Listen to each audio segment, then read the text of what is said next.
السلام عليكم ورحمة الله وبركاته. الحمد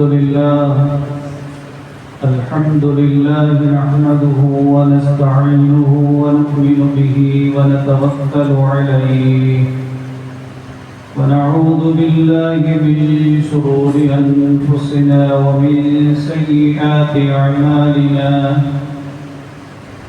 من يهده الله فلا مضل له ومن يضلل فلا هادي له. وأشهد أن لا إله إلا الله وحده لا شريك له لا ضد له ولا ند له ولا مثيل. ونشهد أن محمدا عبده ورسوله وحبيبه وخليله بلغ الرسالة وأدى الأمانة.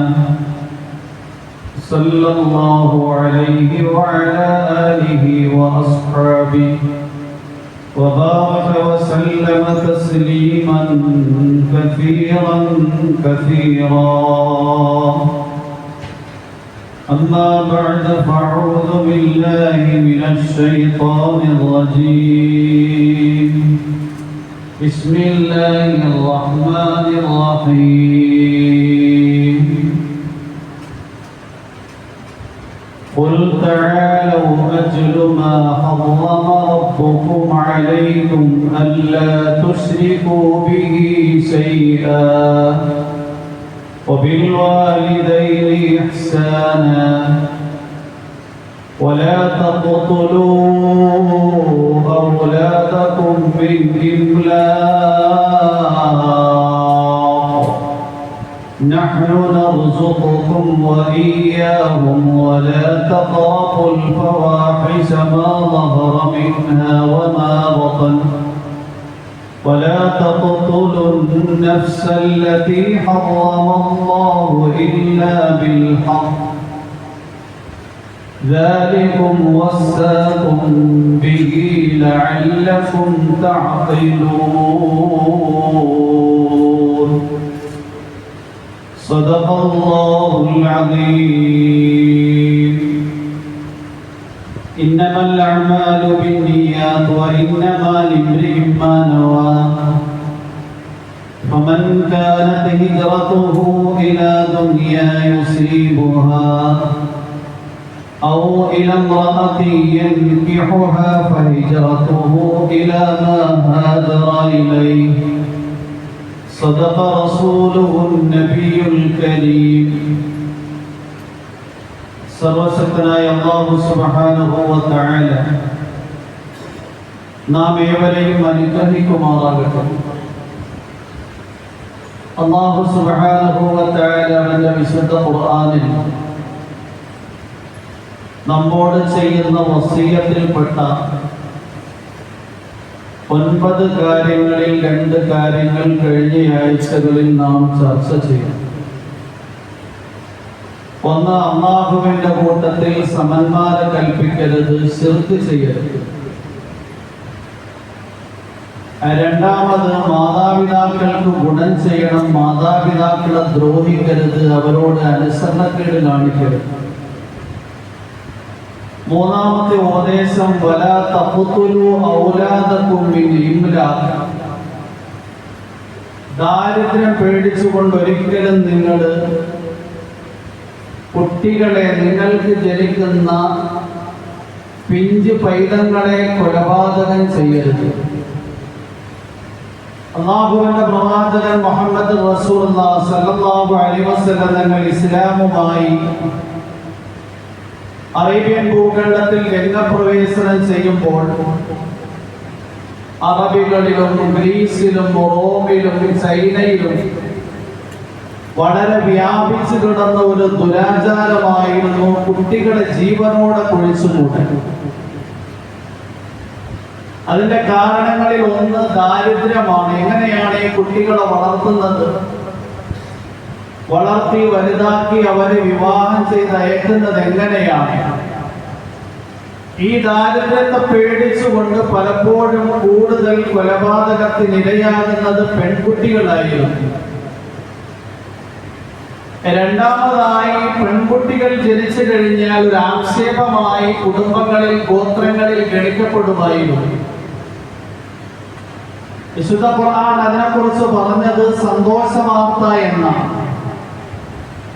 പെൺകുട്ടി ഒരിക്കലും ആക്ഷേപമല്ല, പെൺകുട്ടി ഒരിക്കലും ശകുനമല്ല, നേരെ മറിച്ച് പെൺകുട്ടി സുവിശേഷമാണ്, സന്തോഷവാർത്തയാണ്. ഖുർആനിൽ അല്ലാഹു സുബ്ഹാനഹു വ തആല അങ്ങനെയാണ് പരിചയപ്പെടുത്തിയത്. ഇദാ ബുശ്ശിറ അഹദുഹും ബിൽ ഉൻസാ വല്ല വജ്ഹുഹു മുസ്വദ്ദൻ വഹുവ കദീം യതവാറാ മിനൽ ഖൗമി മാ ബുശ്ശിറ ബിഹി മിൻ സൂഇ മാ ബുശ്ശിറ ബിഹി അയുംസികുഹു അലാ ഹൂരിൻ أم يدسه في التراب ألا ساء ما يحكمون.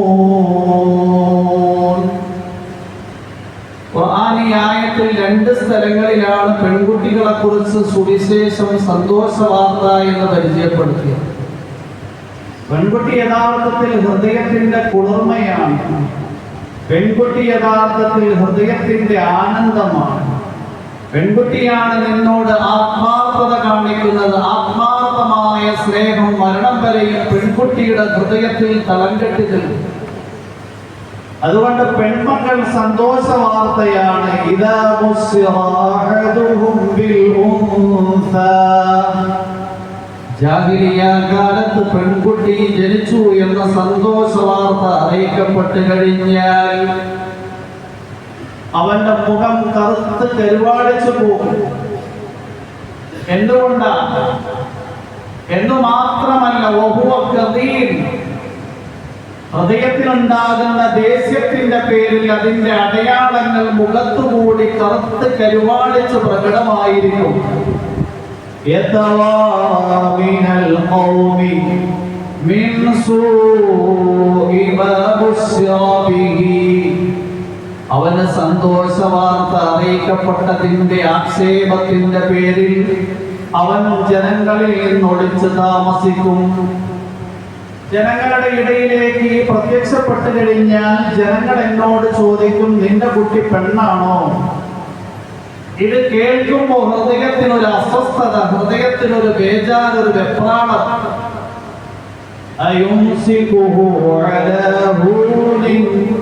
നിസാരതയോടെ ഈ പെൺകുട്ടിയെയും പേര് ജീവിക്കണമോ?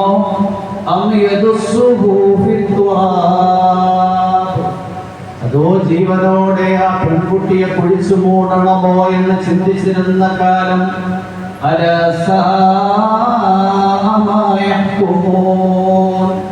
അവരുടെ ഈ തീരുമാനം എത്രയോ മോശമായതാണ്. പെൺകുട്ടി ജനിക്കുക എന്ന് പറഞ്ഞു കഴിഞ്ഞാൽ ഒരു ആക്ഷേപമായി കണ്ടിരുന്ന കാലം. ആ കാലത്താണ് സ്ത്രീകളുടെ വിമോചകനായി മുഹമ്മദ് റസൂലുള്ളാഹി സ്വല്ലല്ലാഹു അലൈഹി വസല്ലം നിങ്ങൾ കടന്നു വരുന്നത്. ദാരിദ്ര്യത്തെ പേടിച്ചുകൊണ്ട് പെൺകുട്ടികളെ കുഴിച്ചു പോടുന്ന ഒരു സമ്പ്രദായം ഉണ്ടായിരുന്നു. Sayyid bin Amr bin Nufail എന്ന് പറയുന്ന ഒരു വ്യക്തി ഉണ്ടായിരുന്നു. അദ്ദേഹം അല്ലാഹുവിന്റെ പ്രവാചകൻ നുബുവത്ത് കിട്ടുന്നതിന് 5 വർഷം മുമ്പ് മരണപ്പെട്ടു പോയി. അദ്ദേഹം ജാഹിലിയ്യ കാലത്ത് തന്നെ സത്യം അന്വേഷിച്ചുകൊണ്ട് പല സ്ഥലങ്ങളിൽ യാത്ര ചെയ്തിരുന്നയാളായിരുന്നു. ഇമാം ബുഖാരി അലൈഹി റഹ്മ അദ്ദേഹത്തിന്റെ അൽ ജാമിഉ സഹീഹിൽ ഈ സയ്യിദ് ബിൻ അംർ ബിൻ നുഫൈലിന്റെ സംഭവം വളരെ കൃത്യമായി വിവരിച്ചിട്ടുണ്ട്. അദ്ദേഹം സത്യം അന്വേഷിച്ചുകൊണ്ട് ശാമിൽ പുറപ്പെട്ടു.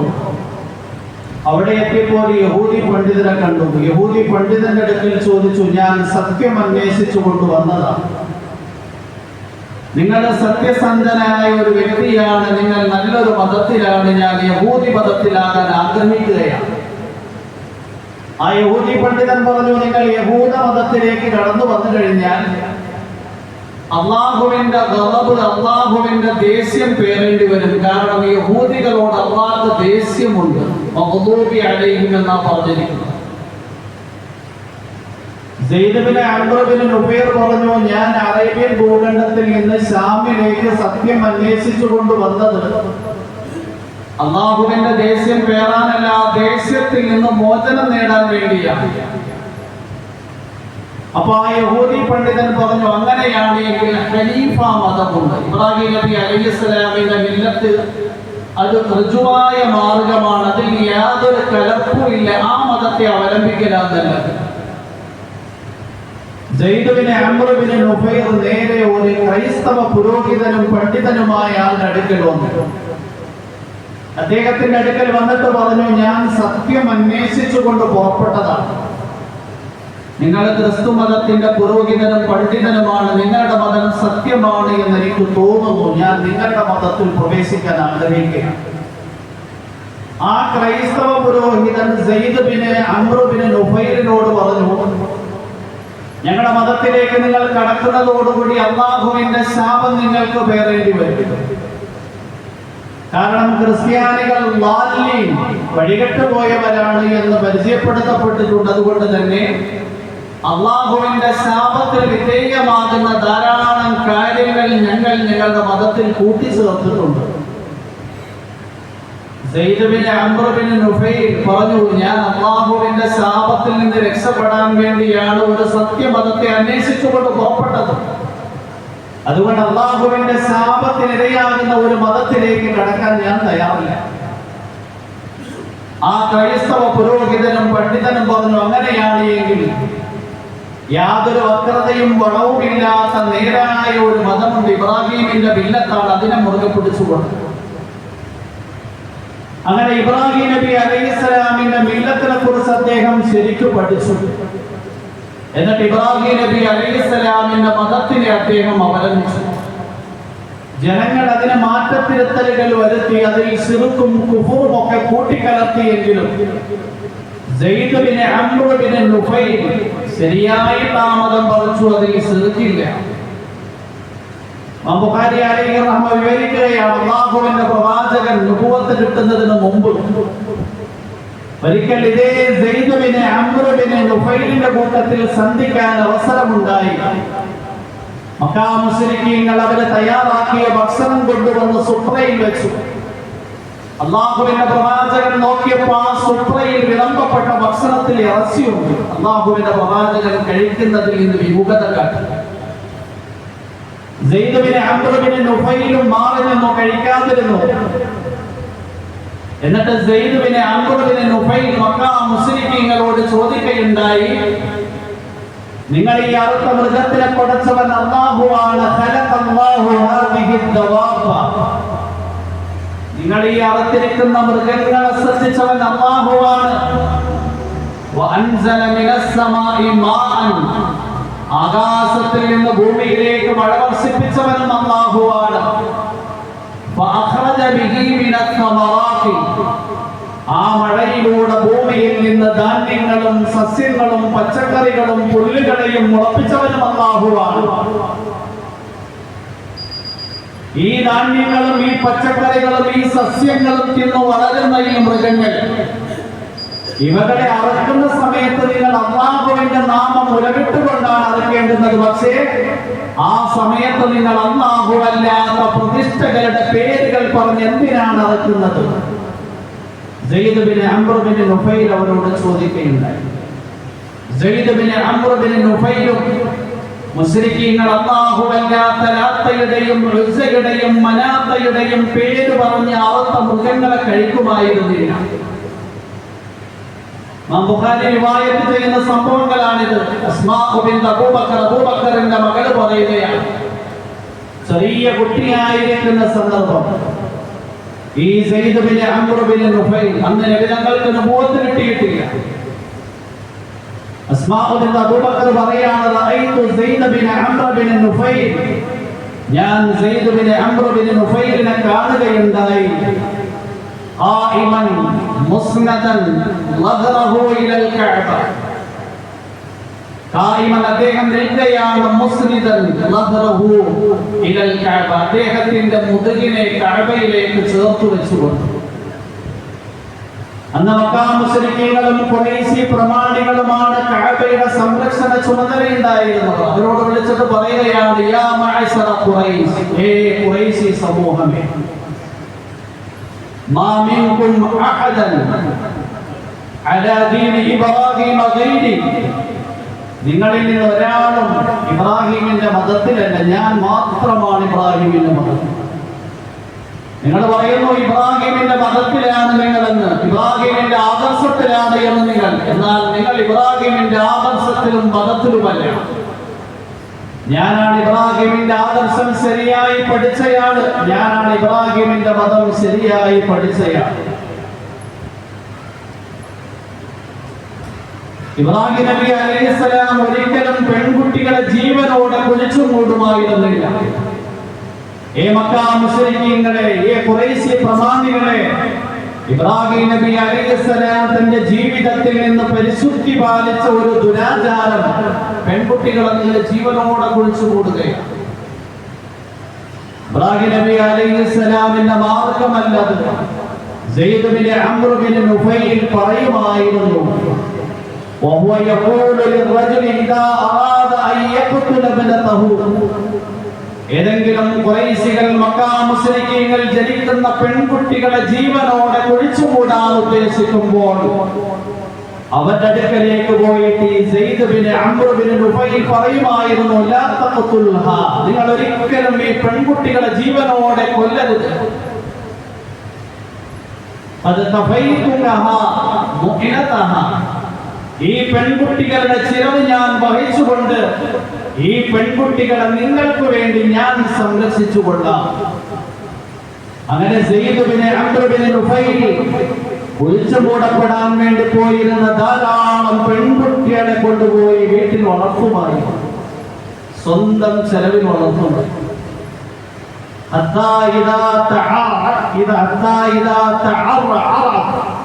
ആ പെൺകുട്ടികൾ വളർന്നു വലുതായാൽ Sayyid bin Amr bin Nufail ആ പെൺകുട്ടികളുമായി നേരെ ആ പെൺകുട്ടികളുടെ പിതാക്കന്മാരുടെ അടുക്കൽ പോകുമായിരുന്നു. യഖൂലു ലി അബീഹാ ദഫഅതുഹാ ഇലൈക ഇൻ ശിഅത, നിങ്ങൾ ഉദ്ദേശിച്ചു കഴിഞ്ഞാൽ നിങ്ങളുടെ പെൺകുട്ടികളാണ്, അവരെ നിങ്ങൾക്ക് ഞാൻ മടക്കി ഏൽപ്പിക്കാം.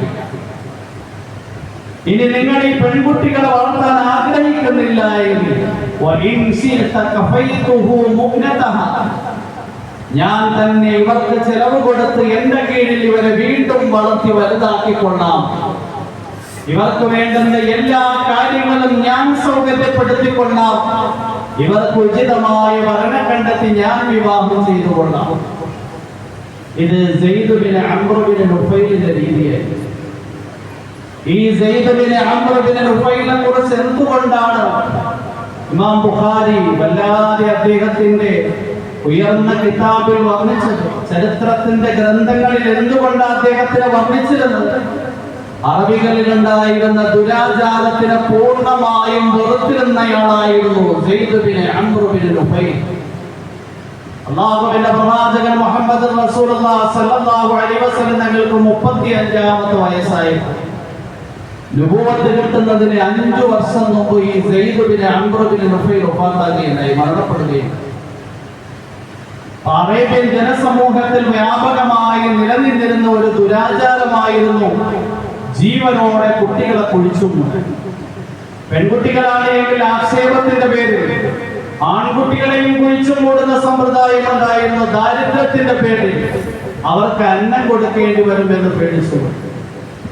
അതുകൊണ്ട് അല്ലാഹു സുബ്ഹാനഹു വ തആല സൂറത്തുൽ ഇസ്രാഈൽ പറയുകയുണ്ടായി, അല്ലാഹു യബ്സുതു റിസ്ഖ ലിമൻ യശാഉ വ യഖ്ദർ, അല്ലാഹു ഉദ്ദേശിക്കുന്നവർക്ക് റിസ്ഖിൽ വിശാലത നൽകും, അവൻ ഉദ്ദേശിക്കുന്നവരുടെ റിസ്ഖിനെ ഇടുക്കമാക്കും.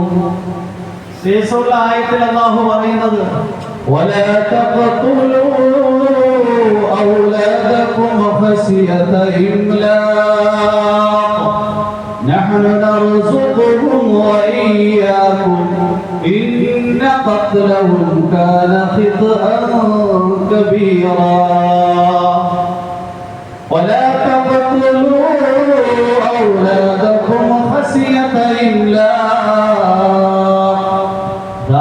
നരകത്തെ പേടിച്ചുകൊണ്ട് ഒരിക്കലും നിങ്ങളുടെ മക്കളെ ജീവനോടെ കുഴിച്ചു മൂടരുത്. നിങ്ങൾ ഒരിക്കലും അവരെ കൊലപാതകം ചെയ്യരുത്. മക്കൾക്ക് നാമാണ് അന്നം നൽകുന്നത്. വഹിയ്യാക്കും നിങ്ങൾക്കും ഞാനാണ് റിസ്ക് നൽകുന്നത്. ഇന്ന ഖത്ലഹും കാന ഖിത്അൻ കബീറ. ആ കുട്ടികളെ കൊല്ലുക എന്നത് ഗുരുതരമായ പാതകമാകുന്നു. ചെറിയ തെറ്റല്ല, വലിയ പാതകമാണ്. അറേബ്യൻ ജനസമൂഹത്തിലും അനറബികളിലും വളരെ കൂടുതൽ നടമാടിയിരുന്ന ഒരു ദുരാചാരമായിരുന്നു കുട്ടികളെ ജീവനോടെ കുഴിച്ചു.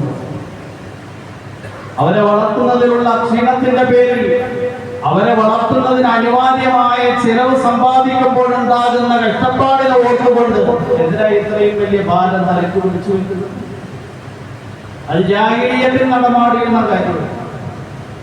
ഇന്നാണെങ്കിൽ ഡയറക്റ്റ് കൊണ്ടിടുന്ന കാര്യമില്ല. കുടുംബാസൂത്രണം എന്ന് പറയുന്ന ഒരു സംവിധാനം പരമാവധി മക്കളെ ലിമിറ്റ് ചെയ്തു. ഒരു കാലത്ത് നാം 2 നമുക്ക് 2 എന്നായി. പിന്നെ അത് കഴിഞ്ഞ് നാം 1 നമുക്കൊന്ന് എന്നായി. ഇപ്പൊ ലോകത്ത് ഈ പെണ്ണുങ്ങളും ജോലിക്ക് വേണ്ടി ഇറങ്ങുന്ന ഒരു സമ്പ്രദായം വ്യാപകമായപ്പോൾ സ്ത്രീകളും സ്വയം പര്യാപ്തതയിലേക്ക് വിവാഹം വേണ്ട എന്നൊരു ട്രെൻഡ് വളരെ കൂടുതൽ വ്യാപിച്ചിരിക്കുന്ന ഒരു കാലമാണ്. കേരളമോ ഇന്ത്യയോ മാത്രമല്ല, ലോകരാജ്യങ്ങളുടെ ഒറ്റ അവസ്ഥ ഇത് തന്നെയാണ്. ഇത് അമുസ്ലിമീങ്ങളായ രാജ്യങ്ങൾ, അമുസ്ലിമീങ്ങളായ ജനങ്ങൾ മാത്രം പാർക്കുന്ന രാജ്യങ്ങളുടെ ദുരവസ്ഥയല്ല. ഇസ്ലാമും മുസ്ലിമീങ്ങളും വളരെ കൂടുതൽ വ്യാപകമായ രാജ്യങ്ങളുടെ അവസ്ഥയിൽ ഇത് തന്നെ. ഞാൻ 10 വർഷം മുമ്പ് മലേഷ്യയിൽ പോയി. മലേഷ്യ എന്ന് പറഞ്ഞു കഴിഞ്ഞാൽ നല്ല ഇസ്ലാമിക രാജ്യമാണ്, വളരെ കൂടുതൽ മുസ്ലിമീങ്ങളുള്ള രാജ്യമാണ്.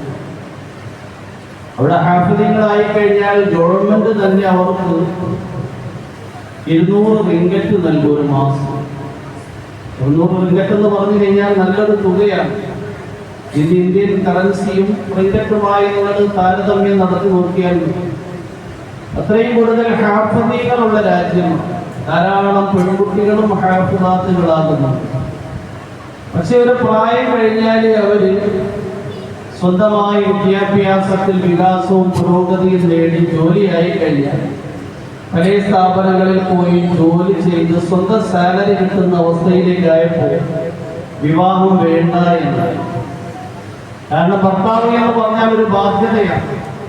അദ്ദേഹത്തിന് സേവനങ്ങൾ ചെയ്യേണ്ടി വരും, അദ്ദേഹത്തിന് ഭക്ഷണം തയ്യാറാക്കേണ്ടി വരും, അദ്ദേഹത്തിന്റെ ആവശ്യങ്ങൾ പൂർത്തീകരിച്ചു കൊടുക്കേണ്ടി വരും. അപ്പൊ സ്വാതന്ത്ര്യം നഷ്ടപ്പെട്ടു പോകുമോ എന്നൊരു ഭയം. യഥാർത്ഥത്തിൽ ആധുനിക യുഗത്തിൽ ഉണ്ടാക്കിയിരിക്കുന്ന പല സമ്പ്രദായങ്ങളും ജാഹിലിയ്യത്ത്, വിവരമില്ലാത്ത കാലത്ത് നടന്നിരുന്ന പഴഞ്ചൻ സംസ്കാരങ്ങളാണ്. അതിനെ മോഡേണിസ്റ്റ് വൽക്കരിക്കപ്പെട്ട് ആധുനികത, നാഗരികത എന്നൊക്കെ പറഞ്ഞ് ജനങ്ങളുടെ മുന്നിൽ അവതരിപ്പിക്കുന്നതാണ്. യഥാർത്ഥത്തിൽ ഒരു ഇണസങ്കല്പത്തിലൂടെ ഹൃദയത്തിൽ കിട്ടുന്ന ആനന്ദവും കുളിർമയും മറ്റൊരു സംവിധാനങ്ങളിലൂടെ ലഭ്യമല്ല. ഖുർആൻ പറഞ്ഞതാ ലിതസ്കുനു ഇലൈഹ എന്നാ പറഞ്ഞത്. എത്ര ബാധ്യതയുണ്ട് എങ്കിലും, എത്ര പരസ്പരം കടപ്പാടുകളുണ്ട് എങ്കിലും ഇണസങ്കല്പത്തിൽ ഹൃദയത്തിൽ കിട്ടുന്ന ഒരു ആനന്ദവും കുളിർമയും മറ്റൊന്നിലും കിട്ടില്ല. വിവാഹം ചെയ്ത ആൾക്കാർക്കറിയാം ഭാര്യയുമായിട്ട് എന്ത് പ്രശ്നമാണ് എങ്കിലും വ്യക്തിപരമായി നമുക്ക് എന്തെങ്കിലും ഒരു പ്രശ്നം ഉണ്ടായാൽ അതെല്ലാം പറഞ്ഞിട്ട് ആദ്യം നമ്മൾ അത് അവതരിപ്പിക്കുന്നത് ഭാര്യയോടായിരിക്കും. ഭാര്യ എല്ലാ പ്രശ്നങ്ങളും മറന്നുകൊണ്ടാണ് നമ്മളുമായി ആ പ്രശ്നത്തിൽ സഹകരിക്കുന്നത്. ഇതുപോലെ തന്നെയാണ് ഭാര്യ ഭർത്താവുമായിട്ടുള്ളത്. ഇതില്ല എങ്കിൽ പിന്നെ പടിപടിയായിട്ട് സ്വാതന്ത്ര്യം എന്ന് പറഞ്ഞിട്ട് ബ്രേക്കില്ലാത്ത വാഹനം പോലെയാണ്. എവിടേക്കെങ്കിലും കൊണ്ടുപോയി വാഹനം നശിക്കും, അതിനുള്ള ആള് നശിക്കും. അതുകൊണ്ട് അല്ലാഹു സുബ്ഹാനഹു വ തആല നിശ്ചയിച്ചിരിക്കുന്ന സമ്പ്രദായങ്ങൾ ഇണസങ്കല്പത്തിലൂടെ ഹൃദയത്തിൽ കിട്ടുന്ന ആനന്ദവും സന്തോഷവും മറ്റ് കാര്യങ്ങളിലൂടെ ലഭ്യമാണ്. അപ്പൊ അതുകൊണ്ട് കുടുംബാസൂത്രണത്തിലൂടെ മക്കളെ ലിമിറ്റ് ചെയ്യുന്ന രീതിയും ശൈലിയും, അതിലൂടെ നമുക്ക് ബാധ്യത കുറയ്ക്കാം എന്നാ ധരിക്കുന്നത്. നമ്മളൊന്ന് നമ്മുടെ കുടുംബങ്ങളിൽ പരിശോധിച്ചാൽ മക്കൾ കൂടുതലുള്ള ആൾക്കാർക്കാണോ സാമ്പത്തികമായ പുരോഗതിയും വികാസവും ഭൗതികമായ കാര്യങ്ങളിൽ വലിയ അനുഗ്രഹവും വലിയ വ്യാപ്തിയും എന്ന് നമ്മൾ ചിന്തിച്ചു കഴിഞ്ഞാൽ, പണ്ട് കാലങ്ങളിൽ വളരെ ദാരിദ്ര്യത്തിൽ കഴിഞ്ഞുകൂടിയിരുന്ന ആൾക്കാർ അവരുടെ മക്കൾ വളർന്നു വലുതായി വിവാഹം കഴിക്കും, അവർക്ക് ജോലിയായി വേതനമായി അവരിന്ന് വലിയ ഭൗതികതയുടെ ഉയർന്ന നിലവാരത്തിൽ ജീവിക്കുന്നവരായി കാണാം. കാരണം ഓരോ കുട്ടിക്കും വ്യത്യസ്തമായ റിസ്ഖാണ് അല്ലാഹ് തീരുമാനിക്കുന്നത്. ഈ റിസ്ഖുമായി വരും, അവര് വളർന്നു വലുതാകുമ്പോൾ ആ റിസ്ഖിൽ വികാസവും വ്യാപ്തിയും ഉണ്ടാകും, ദുനിയാവിൽ വലിയ ബർക്കത്തുണ്ടാവും. അതുകൊണ്ട് ദാരിദ്ര്യത്തെ പേടിച്ചുകൊണ്ട് ഒരിക്കലും നമ്മൾ കുടുംബാസൂത്രണത്തിലൂടെയും കുട്ടികളെ ഇല്ലാതെ ചെയ്യരുത്. ശരീഅത്തിൽ ധാരാളം നിയമങ്ങളുണ്ട്. കുട്ടികളെ നമ്മൾ നിയന്ത്രിക്കാൻ വേണ്ടിയിട്ട് പ്രസവം പൂർണ്ണമായി ഇല്ലാതാക്കുന്ന സമ്പ്രദായം ശരീഅത്ത് ഹറാമാക്കിയിരിക്കുന്ന കാര്യം. ഒരു കുട്ടിയെ വളർത്തുന്നതിന് വേണ്ടി സാവകാശത്തിന് വേണ്ടി നമ്മൾ തിരഞ്ഞെടുക്കുന്ന ധാരാളം മാർഗങ്ങളുണ്ട്. ഗർഭാശയത്തിൽ ഗർഭം എത്താത്ത രൂപത്തിൽ അവലംബിക്കുന്ന രീതികൾ അത് ജായിസാണ്. എന്നാൽ പൂർണ്ണമായി ഗർഭം നിർത്തുന്നതിന് വേണ്ടിയുള്ള സമ്പ്രദായങ്ങൾ ഒരിക്കലും ഹറാമാണ്. ഏതെങ്കിലും വിദഗ്ധനായ ഡോക്ടർ പറഞ്ഞു, നിങ്ങളിപ്പോൾ 3 സിസേറിയനായിരുന്നു അല്ലെങ്കിൽ 4 സിസേറിയനായിരുന്നു, ഇനി പ്രസവിച്ചു കഴിഞ്ഞാൽ നിങ്ങളുടെ വയറെന്തെങ്കിലും പൊട്ടിപ്പോകും, നിങ്ങൾ മരിക്കാൻ സാധ്യതയുണ്ട് എന്ന് ഏതെങ്കിലും വിദഗ്ധനായ വിശ്വസ്തനായ ഡോക്ടർ പറഞ്ഞു എങ്കിൽ അങ്ങനെ ഒരു സാഹചര്യത്തിൽ അതിന് അനുവാദമുണ്ട്. അല്ലാതെ പൂർണ്ണമായി പ്രസവം നിർത്താൻ വിശുദ്ധ ഇസ്ലാം അനുവദിക്കുന്നില്ല. ജീവനോടുകൂടി കുഴിച്ചു മൂടുക എന്നത് പണ്ട് കാലത്ത് ഇങ്ങനെയുള്ള സംവിധാനങ്ങളില്ലായിരുന്നു. അതുകൊണ്ട് ഇதையும் പ്രസവിക്കുമ്പോൾ എന്തെങ്കിലും എല്ലാത്തിനെയും കുഴിച്ചു മൂടുന്ന കാക്കുമാറാണ്. അല്ലാഹു പറയാണ്, ബിസ്മില്ലാഹിർ റഹ്മാനിർ റഹീം ഇദശംസു കുവിറത് വഇദൻ നുജൂമു കദറത് وإذا الجبال سيرت وإذا العشار عطلت وإذا الوحوش حشرت وإذا البحار سجرت وإذا النفوس زوجت وإذا الموءودة سئلت بأي ذنب قتلت إذا الشمس كورت സൂര്യൻ അതിന്റെ പ്രകാശം നഷ്ടപ്പെട്ട് ചുരുട്ടപ്പെട്ടു പോകുമ്പോൾ, വൈദൻ നുജൂമുൻ കദറത് നക്ഷത്രങ്ങൾ ഉതിർന്നു വീഴുമ്പോൾ, വൈദൽ ജിബാലു സുയ്യിറത് പർവ്വതങ്ങളെ സഞ്ചരിപ്പിക്കപ്പെടുമ്പോൾ, അന്തരീക്ഷത്തിലൂടെ പർവ്വതങ്ങൾ പാറിപ്പറന്ന് നടക്കുന്ന ദിവസം അന്ത്യദിനം, വൈദൽ ഇസാറു ഉത്തിലത് ഗർഭിണികളായ ഒട്ടകങ്ങളെ അവഗണിക്കപ്പെടുമ്പോൾ, അതിനെ ശ്രദ്ധിക്കാൻ ആൾക്കാരില്ലാതെ അന്ത്യദിനത്തിന്റെ അവസ്ഥയെ കുറിച്ച് പേടിച്ച് ഭയവിഹ്വലരായി വെട്ടോട്ടമോടുന്ന ദിനം, വൈദൽ ഇസാറു ഉത്തിലത് വൈദൽ വഹൂശു ഹുശിറത് എല്ലാ ജീവജാലങ്ങളെയും നാളെ മഹ്ശറിന്റെ മൈതാനിയിൽ ഹാജരാക്കപ്പെടുമ്പോൾ, വൈദൽ ബിഹാറു സുജ്ജിറത് സമുദ്രങ്ങളെ ആളി കത്തിക്കപ്പെടുമ്പോൾ, ഇന്ന് നമ്മൾ ജലാശയമായി മനസ്സിലാക്കുന്ന സമുദ്രത്തിലെ വെള്ളത്തിനെ കത്തിക്കപ്പെടും. സമുദ്രത്തിന്റെ ഉള്ളിൽ വെള്ളമായിരിക്കില്ല, തീജ്വാലയായിരിക്കും. വൈദൽ ബിഹാറു സുജ്ജിറത് വൈദൽ നുഫൂസു സുവിജത് ആത്മാവുകളെ കൂട്ടിയിണക്കപ്പെടുമ്പോൾ, അങ്ങനെ ഒരു ദിനം വരാനിരിക്കുന്നു മഹ്ശറിന്റെ മൈതാനം. ആദം നബി അലൈഹിസ്സലാം മുതൽ അന്ത്യദിനം വരെ വരുന്ന മുഴുവൻ മനുഷ്യ സഞ്ചയവും ഒരുമിച്ച് കൂടുന്ന ഒരു വേള. വൈദൽ മൗഊദതു സുഇലത് അന്നേ ദിവസം ജീവനോടെ കുഴിച്ചു മൂടപ്പെട്ട കുട്ടിയോട് ചോദിക്കപ്പെടും, ബിഅയ്യി ദംബിൻ ഖുതിലത് എന്ത് പാപത്തിലാണ് ആ കുട്ടിയെ കൊല്ലപ്പെട്ടത് എന്ന്. അകാരണമായിട്ട് കൊല്ലപ്പെട്ട കുട്ടി, അകാരണമായി ജീവനോടെ കുഴിച്ചു മൂടപ്പെട്ട കുട്ടി, ഈ കുട്ടിയെ കുഴിച്ചു മൂടിയ ആൾക്കാർ പടച്ചവന്റെ മുന്നിൽ കണക്ക് ബോധിപ്പിക്കേണ്ടി വരുന്ന ദിനം. അതുകൊണ്ട് അല്ലാഹു സുബ്ഹാനഹു വ തആല 9 ഉപദേശങ്ങൾ നൽകിയപ്പോൾ മൂന്നാമതായി നൽകിയ ഉപദേശം, വലാ തഖ്തുലൂ ഔലാദകും മിൻ ഇംലാഖ് ദാരിദ്ര്യ നരകത്തെ പേടിച്ചുകൊണ്ട് നിങ്ങളാരും കുട്ടികളെ കൊല്ലരുത്. അകാരണമായി കുടുംബാസൂത്രണ വ്യവസ്ഥയിലേക്ക് നിങ്ങൾ തുനിയരുത്. നഹ്നു നർസുഖുകും വഇയ്യാഹും, നാമാണ് നിങ്ങൾക്ക് കഴിക്കാൻ ആവശ്യമായ അന്നം നൽകുന്നവൻ, നിങ്ങൾക്ക് ജീവിക്കാൻ ആവശ്യമായ ഉപാധികൾ ഒരുക്കുന്നവർ. അവർക്കും ഞാനാണ് കഴിക്കാൻ ആവശ്യമായ അന്നം നൽകുന്നവൻ, ജീവിക്കാൻ ആവശ്യമായ ഏർപ്പാടുകൾ സംവിധാനിക്കുന്നവൻ. അതുകൊണ്ട് മക്കളുടെ വിദ്യാഭ്യാസം അതിനുവേണ്ടി ഇത്ര ചെലവ്. സാധാരണയായി ക്രിസ്ത്യാനികൾ വിവാഹം കഴിഞ്ഞാൽ ഒരു കുട്ടി ഉണ്ടാകുന്നതിന് മുമ്പ് തന്നെ ആ കുട്ടിയുടെ ചെലവിനെ കുറിച്ച് അവർ ആദ്യം പ്ലാൻ ചെയ്യും. കുട്ടി ജനിച്ചു കഴിഞ്ഞാൽ പ്രൈമറി ക്ലാസ് മുതൽ അവരൊരു വിദ്യാഭ്യാസം, ഡിഗ്രി, അത് കഴിഞ്ഞൊരു ജോലി, അത് കഴിഞ്ഞിട്ട് വേതനം, ഇതുവരെ എത്തുന്നതിന് കുട്ടിക്ക് എത്ര ചെലവ് ആവശ്യമാണ്. നമ്മുടെ ഈ ശമ്പളം കൊണ്ട് ഈ ചെലവ് മുന്നോട്ട് പോകും. ഇത് ആലോചിച്ചതിന് ശേഷം ഒരു കുട്ടികളുണ്ടാകും. ഇത് പടച്ചോൻ നൽകുന്ന റിസ്ക്കാണ്. ഒരു കുട്ടി ജനിക്കപ്പോഴായിരിക്കും വീടില്ലാത്ത ആൾക്ക് വീട് വരുന്നത്, ആ കുട്ടി വീടുമായിട്ട് വരും. ഒരു കുട്ടി ജനിക്കപ്പോഴായിരിക്കും ചിലപ്പോൾ വാഹനം ഇല്ലാത്ത ആൾക്ക് വാഹനം വാങ്ങുന്നു, ആ കുട്ടീന്റെ ഭാഗത്ത് ആ വാഹനം. അതുകൊണ്ട് ദുനിയാവിന്റെ സംവിധാനങ്ങൾക്ക് റിസ്ക്കുമായിട്ട് യാതൊരു ബന്ധവുമില്ല. അള്ളാഹു തന്നെയാണ് മനുഷ്യനെ വ്യത്യസ്തമായ തുറകളിലേക്ക് സംവിധാനങ്ങളിലാക്കിയിരിക്കുന്നത്. യഥാർത്ഥത്തിൽ നമുക്ക് കഴിക്കാൻ ആവശ്യമായ അന്നവും, കുടിക്കാൻ ആവശ്യമായ വെള്ളവും, ജീവിക്കാൻ ആവശ്യമായ ഉപാധികളും നൽകുന്നവൻ അല്ലാഹു മാത്രം. നാമാണ് നിങ്ങൾക്ക് ജീവിക്കാൻ ആവശ്യമായ സംവിധാനങ്ങൾ ഒരുക്കുന്നവൻ, അവർക്കും ജീവിക്കാൻ ആവശ്യമായ സംവിധാനങ്ങൾ ഒരുക്കുന്നവൻ ആർക്ക്? നിങ്ങൾക്ക് ജനിക്കുന്ന മക്കൾ. അല്ലാഹു നമുക്ക് ശരിയായി കാര്യങ്ങൾ മനസ്സിലാക്കാനും പഠിക്കാനും തൗഫീഖും ഹിദായത്തും പ്രദാനം ചെയ്യുമാറാകട്ടെ. വആഖിറു ദുആഇ അൽഹംദുലില്ലാഹി റബ്ബിൽ ആലമീൻ.